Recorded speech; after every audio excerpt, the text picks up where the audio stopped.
Ça va les filles? Très très bien, super. Vous avez remarqué qu'il y a une nouvelle animatrice? Tadam! Ça va. Ouais, en fait, on fait des gros bisous à Céline parce qu'elle ne peut pas être avec nous pour le moment parce que... Tadam! Oui, le cadeau de Noël est tellement imposant maintenant qu'il se peut qu'il arrive d'un jour à l'autre. Donc, ça, le oui. cadeau de Noël, vivement, hein. C'est vrai. Ce sera le cadeau de Pâques, là. Oui, ah bah oui, parce que c'est pour le mois d'avril. Hein, donc. Pas le 1er avril, Céline, s'il te plaît. Non, attends. Parce que le pauvre. Ça, ouais. Donc voilà. Donc en tout cas, Céline, si tu nous regardes, on te fait des gros bisous. Oui, bisous. Alors, eh bien, on est content de se retrouver pour une nouvelle émission Les Pipelettes. Et aujourd'hui, on va parler de quoi, les filles? Oh bah du thème le plus beau. D'abord, ça plaît aux filles, le thème déjà. Ah oui. Ah ah! Aux hommes aussi, mais aux filles hommes encore aussi, plus. mais donc c'est l'amour. L'amour de toujours. Dieu. Alors, l'amour de Dieu, oui, mais comment l'amour de Dieu? Parce qu'il est manifesté de plusieurs façons. Et du coup, qu'est-ce que vous avez choisi de partager pour l'amour de Dieu? Valérie. Alors toi. Ah d'accord. Ah d'accord, c'est moi qui commence. Je croyais que c'était toi, mais d'accord. Bon, l'amour, oui, l'amour de Dieu. Voilà, moi j'avais une histoire qui me tient vraiment beaucoup à cœur. On a choisi toutes les trois des histoires différentes. Et au départ, j'étais partie sur l'idée de parler de David, mais en fait, Laetitia a choisi une femme, et du coup, j'ai décidé aussi de choisir une femme, et je vais vous parler de la femme pécheresse. En fait, dans la Bible, l'histoire de la femme pécheresse, c'est donc un pharisien qui invite Jésus à venir manger chez lui. Et qui l'invite à table. Et donc, cette femme pécheresse entend que Jésus va venir manger chez lui et elle décide de venir. Elle décide de venir et elle vient et elle est là et elle pleure et elle se met aux pieds de Jésus et elle pleure sur ses pieds, elle pleure vraiment sur ses pieds et elle lui essuie aussi les pieds avec ses cheveux. Et là, elle lui baise les pieds et elle lui met tout son parfum, tout ce qu'elle a de plus précieux, son parfum, elle lui met sur les pieds. Et là, à ce moment-là... Juste, je te coupe. Oui, pardon, vas-y. Si nos auditeurs et nos auditrices veulent retrouver cette histoire, elle se trouve dans... Alors, Luc 8. Voilà. D'accord. Non, attendez, que je sois sûre. Si, Non, Luc alors 7. Luc 7, voilà, Luc 7. Luc 7. Et c'est le passage, Luc 7, 36. Parfait. D'accord. Voilà, et à ce moment-là, donc, le pharisien lui dit, tu devrais... En fait, si c'était vraiment un prophète, il devrait savoir qui et de quelle espèce est cette femme. Déjà, les mots dans sa tête sont péjoratifs, parce qu'il dit, il devrait savoir que c'est une femme pécheresse. Et Jésus, qui connaît la pensée des personnes, dit, écoute, Simon, je vais te raconter une histoire.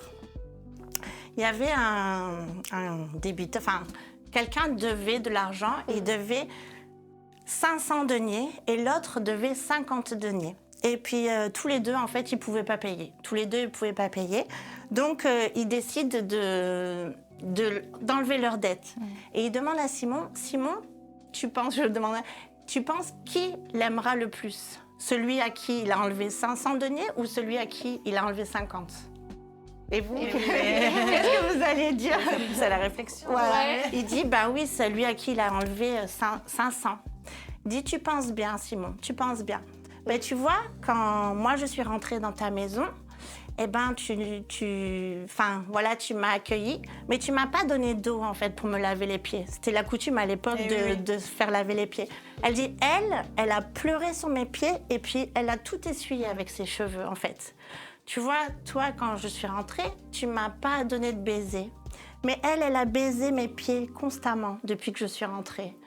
Dit, tu vois, tu n'as pas mis d'huile sur ma tête. L'huile, à l'époque, ça coûtait cher. C'était l'huile qui coûtait cher. Dit, mais elle a donné le plus précieux. Elle a donné ce parfum qui coûtait très, très, très cher. Alors, tu vois, parce que cette femme a beaucoup aimé, tous ses nombreux péchés lui sont pardonnés, en fait. Et il dit à cette femme... Il lui dit, tes péchés sont pardonnés. Voilà, donc moi je trouve quelle est la plus belle preuve d'amour. Enfin, je sais pas, je vais pas tout raconter. Puis à la fin, il lui dit, voilà. Et les autres disent, mais quel est cet homme pour pouvoir pardonner les péchés en parlant de Jésus?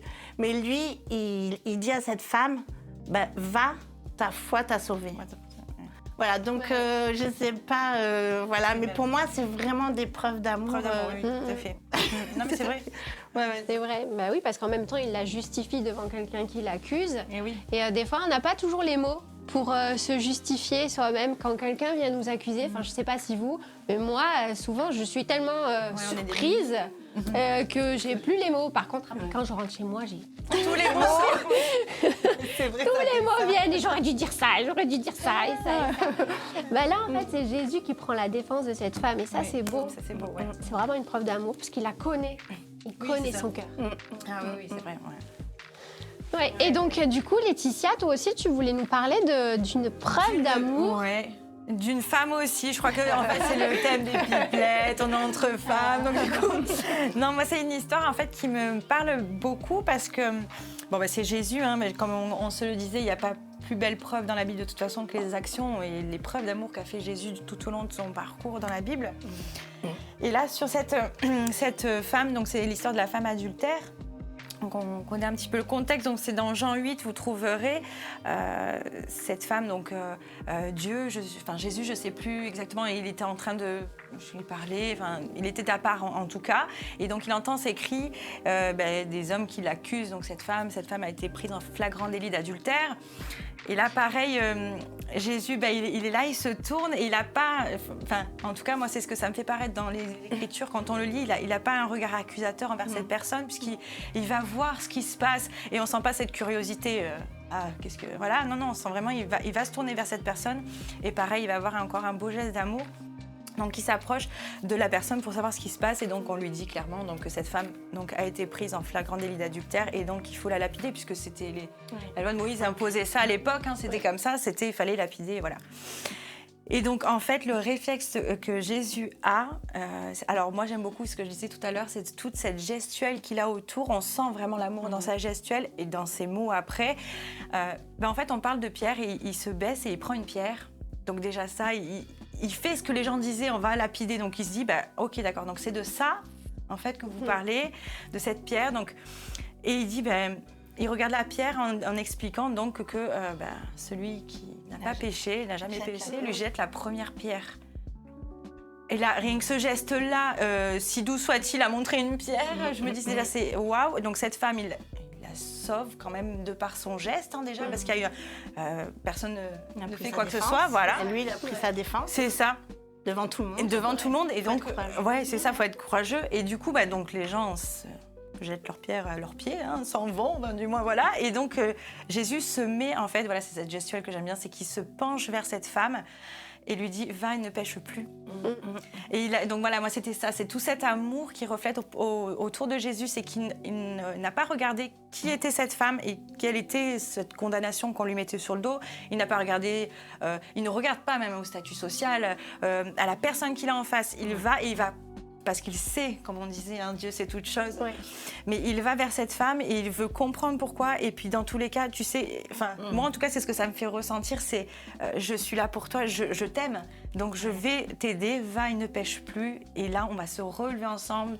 C'est tout ce qu'on nous enseigne, nous, maintenant, c'est que quand on tombe, Jésus nous relève. Et là, c'est vraiment physiquement ce qu'il fait, en fait. Il se met avec nous, il nous aide et il nous relève. Et là, j'ai trouvé que c'était pour moi une belle preuve d'amour parce que c'est vrai que même encore aujourd'hui, on aurait tendance, je pense, à juger de ce qu'on voit, en fait. Et là, je me dis, c'est si lui n'a pas regardé, je ne peux pas, moi, regarder à la faille de mon voisin. Ou, voilà. En fait, c'est tout cet amour. Et puis, c'est vraiment cet accompagnement. La faille.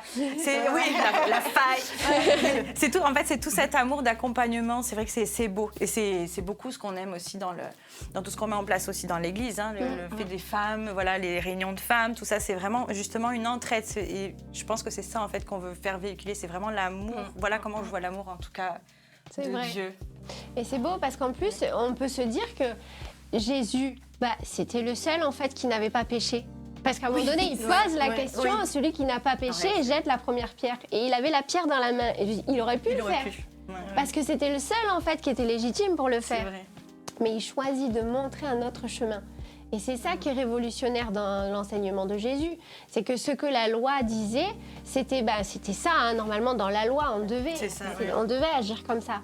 Mais lui, il décide de montrer un nouveau chemin. Parce qu'il y a un nouveau chemin qui s'ouvre avec Jésus, c'est le chemin de l'amour. Et c'est ce chemin-là maintenant qu'il demande d'emprunter. C'est juste magnifique. Ah oui, c'est un acte plein d'amour. Et du coup, est-ce que c'est facile d'aimer aussi les autres? Parce que là, on parle de Jésus qui nous aime, et qui nous défend et qui se positionne pour nous. Mais nous, est-ce que c'est facile d'aimer les autres? Ça, c'est autre chose, ouais.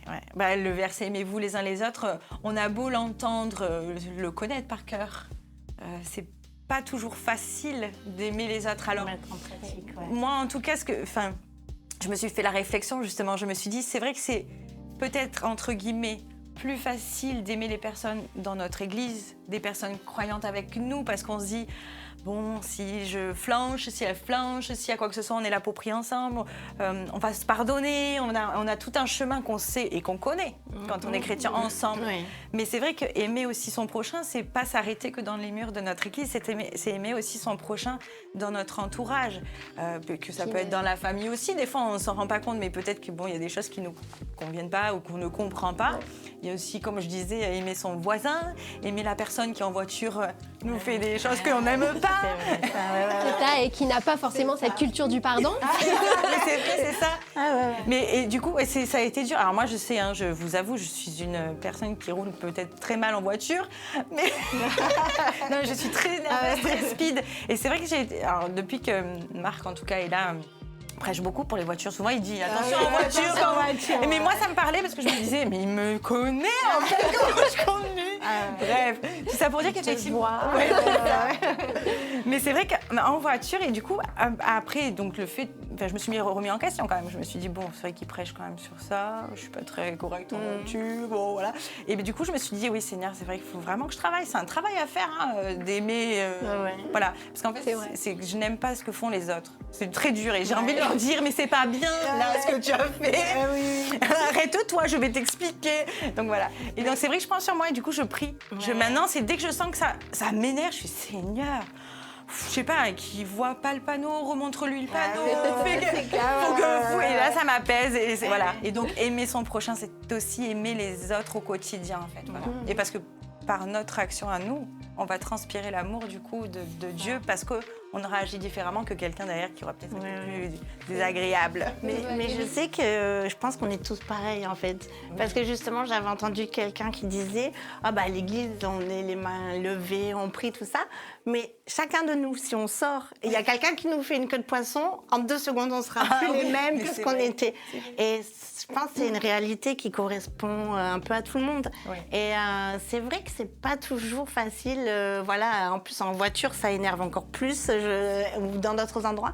Mais c'est vrai que c'est pas facile d'aimer. Et surtout aussi, c'est pas facile peut-être d'aimer les gens qui nous aiment pas. Parce que les gens qui nous aiment, en fait, c'est super facile de les aimer. Parce qu'on reçoit plein d'amour, on leur donne plein d'amour. Ben voilà, il n'y a rien de... Je crois qu'à un moment donné, la Bible, elle le dit à un endroit. Mais enfin voilà, si vous faites comme les autres qui aiment ceux qui s'aiment, comme les païens qui aiment, il n'y a pas trop de mérite. Mais si vous arrivez à aimer ceux qui vous aiment pas, ben c'est là où... Enfin, je sais, tu me diras mieux, mais ouais. C'est vrai, aimer ses ennemis, c'est compliqué, mais après, c'est un miracle. Hein. Je crois que c'est un miracle, et je crois que Dieu met ce miracle, Jésus met ce miracle, en tout cas dans notre cœur. C'est là où intervient la foi, et c'est là où intervient vraiment la confiance en Dieu, de se dire, bah non, moi je suis pas capable, mais il n'y a que toi. Il n'y a que toi, Jésus. Et l'amour aussi surnaturel qui nous donne des fois aussi. Ah oui. Et qu'on va puiser, parce que des fois qu'on n'arrive pas à aimer les gens, enfin je sais pas vous, mais on va puiser cet amour.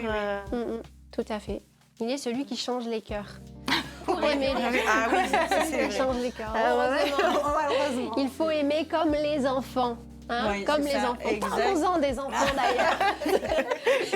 C'est vrai. Ils ont des choses à nous apprendre. Ils ont des choses, mais oui, puis ils sont tellement, comme on disait, ils sont tellement naïfs, ils sont tellement spontanés. Voilà, c'est ça. Je pense que l'amour de Dieu vraiment reflète. De toute façon, on le voit quand on fait déjà les clubs du dimanche avec eux là. Enfin, Ils ont une facilité, ce côté simple même de prier, ils transpirent l'amour de Dieu, je trouve, les enfants. Et justement, la dernière fois, donc un petit témoignage. Donc justement en voiture.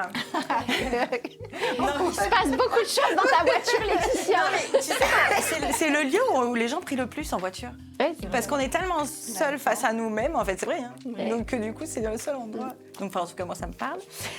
Et du coup, donc vu que je stresse beaucoup en voiture, c'est un gros problème, Carole, si tu m'entends. Et du coup, je vais faire un long trajet. Les longs trajets, je sais pas, ça me stresse un peu. Et puis, de savoir que j'ai mes enfants derrière, c'est une responsabilité. Voilà, j'ai toujours un peu ce stress. Et donc là, je devais amener mes enfants donc, à 1h30 de route chez la mamie. Et j'ai senti un stress et je me suis dit, oh là là, faut que ça se passe bien en voiture, j'espère qu'ils vont pas crier. Enfin, en fait, je remettais toutes les causes, tu vois. Faut pas qu'ils crient, j'espère qu'il y aura personne qui va m'embêter en voiture, je vais être... Et tellement de stress, je me suis dit, là, ça va pas, je me sens pas bien. Et donc, j'ai reçu... Dieu m'a parlé, il m'a dit, prie, en fait. Oui.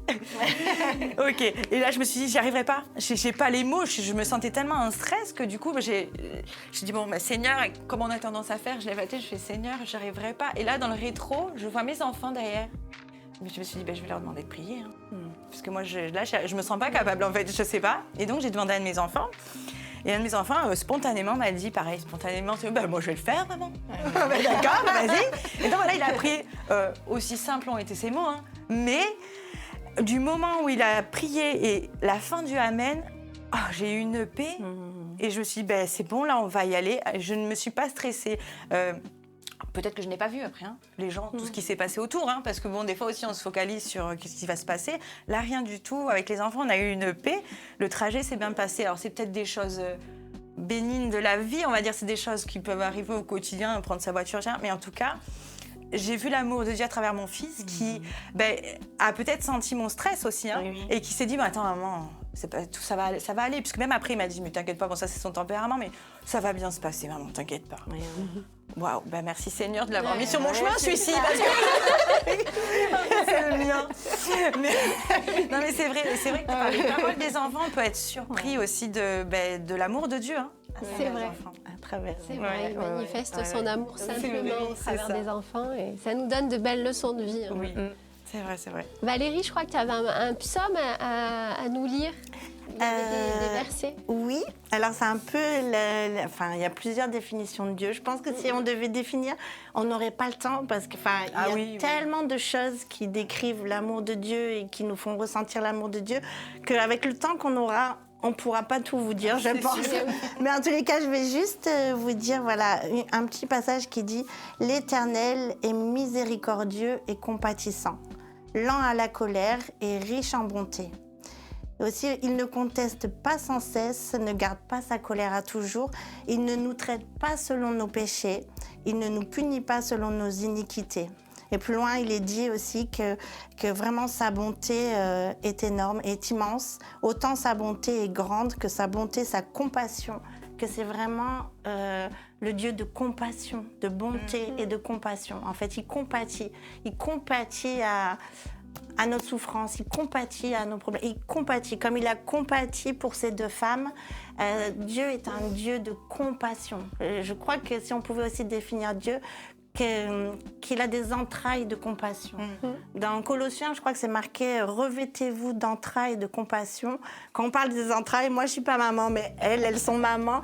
Elles savent ce que c'est quand ça vient des entrailles, que c'est très fort. Et et je pense que la compassion, c'est aussi le cœur de Dieu, en fait. C'est vrai. Ça nous... Ben voilà, on est désolé. C'est que Ambre est pressée. Non, je Ambre est pressée, elle doit partir. Pas du tout. En fait, c'est mon chrono qui vient de sonner. Et je l'avais mis avant que l'émission commence. Ah mince, on est en retard. Non, ça va. Je crois qu'on doit être dans les temps. N'est-ce pas, Nuggets? On est dans les temps? Ça marche. Oui, alors du coup, pour l'amour de Dieu, il y avait aussi d'autres choses. Moi, j'avais pensé aussi à cette histoire avec Moïse et Élie. Je ne sais pas si vous vous rappelez, mais en tout cas, Moïse a vu le dos de Dieu À un moment donné, il est dans une situation, il a fait sortir les Hébreux d'Égypte, ils ont traversé la mer Rouge, etc. Et là, ils arrivent au pied du mont Sinaï. Et Moïse reçoit les tables de la loi. Et pendant qu'il reçoit les tables de la loi, il y a les Israéliens qui font le veau d'or. Super. Tadam. Du coup, il redescend, il casse les tablettes, il n'est pas content, en colère, etc. Et puis, quelques temps plus tard, il remonte sur la montagne.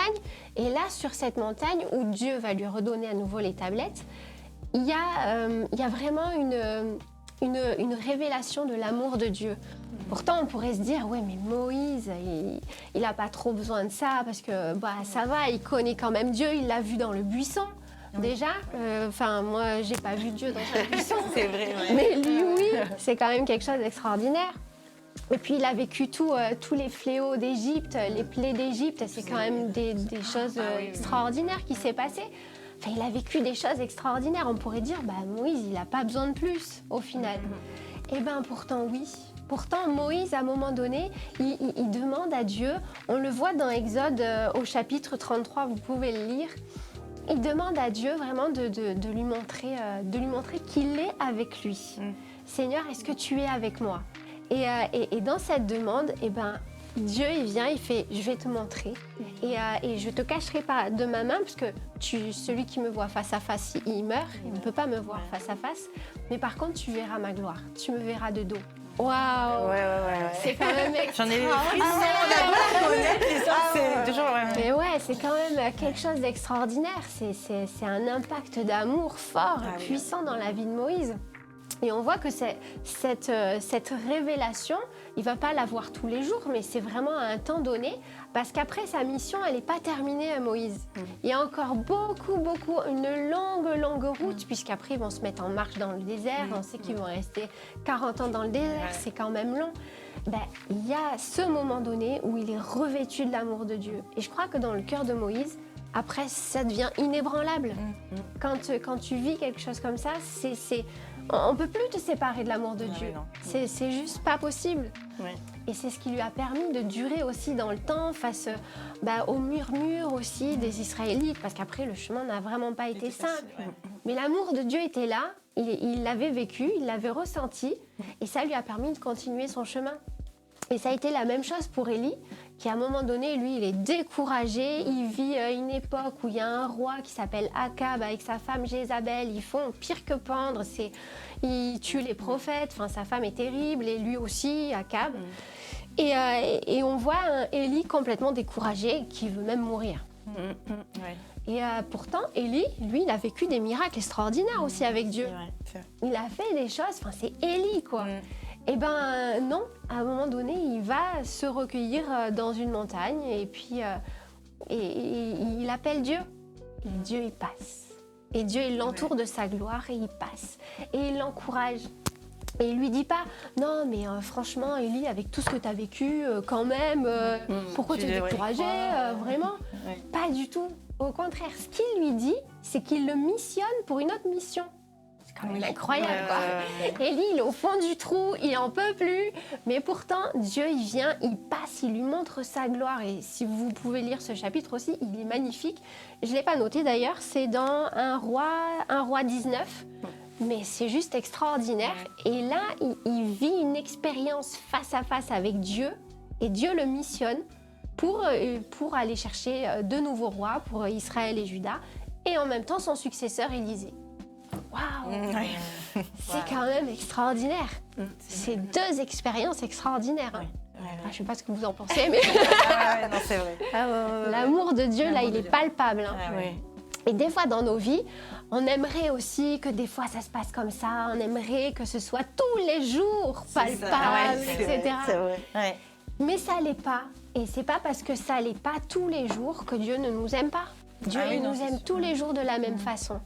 Et des fois, il le manifeste plus ou moins fort. Ça dépend de nos temps, ça dépend de nos saisons. En tout cas, ce qu'il a fait avec Élie et Moïse, c'était parce qu'ils allaient changer de saison. Ils allaient passer par un nouveau chemin. Ils allaient entrer dans une nouvelle ère. Et il fallait qu'il y ait cette marque d'amour forte pour qu'ils puissent continuer leur chemin. Et je pense que des fois, dans ta vie, tu peux aussi vivre quelque chose de fort. Ça ne veut pas dire que tu le vivras tous les jours après, mais ça veut aussi dire que le Seigneur te missionne, te met à part, te réserve pour quelque chose qui va suivre de nouveau.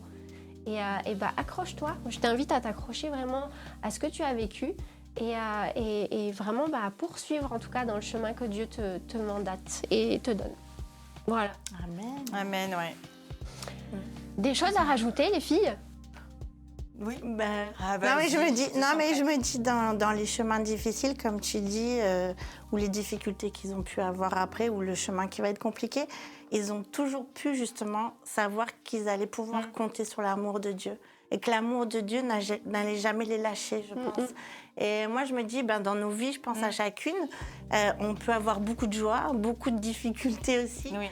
Mais on a aussi l'assurance qu'il ne nous lâchera jamais et que son amour, il est toujours là. Enfin, voilà. Ouais. Voilà, enfin, moi, c'est ce que je voulais terminer par ça parce que je pensais que Dieu, voilà, son amour, rien ne pourra nous séparer de son amour. Comme il a dit Marc ce matin, que rien ne pourra nous séparer de son amour. Il est éternel. Exactement. On va prier? Allez. Laetitia, tu veux bien prier pour finir ces mots? Seigneur Jésus, merci parce que c'est vrai, comme on le dit, Seigneur, tu ne nous abandonnes pas et tu es toujours présent à nos côtés, Seigneur. Alors, je te prie pour les personnes qui nous écoutent de l'autre côté de l'écran, Seigneur, qu'elles ont pu recevoir ce message, Seigneur, combien tu es fidèle, Seigneur, au quotidien avec nous, Seigneur. Peu importe notre marche, peu importe les circonstances dans lesquelles nous sommes, que nous soyons en haut ou bien en bas, tu es là. Et qu'il est bon, Seigneur, de pouvoir se rappeler, justement, Seigneur, de ne pas craindre, parce que tu es là, Seigneur Jésus, à nos côtés. Amen. Merci, mon Dieu. Amen. Amen. Amen, c'était bon. Eh bien, en tout cas, n'hésitez pas à me mettre vos commentaires en bas des pipelettes. Et puis, je crois que Laetitia, tu as une annonce à nous faire, quelque chose de surprise. Un petit pipa. Vous voyez, avec tout l'amour. La tombola. L'amour est douloureux. Des fois, il y a des piqûres comme ça qui font mal, mais c'est pour du bon. Alors oui, parce qu'on parle d'amour, on avait envie de vous partager tout notre amour aussi en faisant un petit tombola. Une tombola? Ouais. Ça veut dire qu'on va gagner quelque chose. C'est ça. On voit les joueuses. C'est quoi le cadeau? C'est ça. Alors, donc déjà, pour jouer, très important, il faut liker soit la page Source de Vie, puisque vous savez qu'on diffuse sur notre page Facebook Source de Vie, ou alors sur Femmes au cœur de Dieu. Donc, il faut liker un des deux, déjà. Une fois que vous avez liké, vous devez partager, bien évidemment, parce qu'il faut que ça soit connu, ces fameuses « on n'est pas que des pipelettes ». Donc, vous partagez et de là, vous mettez un petit commentaire et vous mettez le prénom de quelqu'un que vous avez à cœur, parce qu'après tout, c'est le thème de l'amour, donc autant faire plaisir à quelqu'un. Et de ça, il va y avoir un petit tirage au sort. Et donc, il y aura un cadeau, un petit cadeau. C'est pas pour la personne qui aura donc respecté ces 3 conditions, liker, partager, commenter. Super. Eh ben, on vous invite tout de suite à le faire. Voilà. Dès que l'émission se termine, on vous invite tout de suite à le faire. Et puis, du coup, on aura les résultats aux prochaines pipelettes. C'est ça, exactement. C'est ça. Vous saurez qui est le gagnant aux prochaines pipelettes le mois prochain. Voilà, c'est ça. Top, ouais. Super. Tout est dit? Tout est dit, tout est dit. Bon, bah, c'est parfait alors. En tout cas, on vous fait des gros bisous. On prie pour vous. Et puis, soyez encouragés dans votre foi. Soyez encouragés dans l'amour avec le Seigneur. Que Dieu vous bénisse. Et puis la semaine, le mois prochain, en tout cas, ce sera une nouvelle équipe. Et en tout cas, en attendant, soyez bénis. Bye. Hola. Voilà.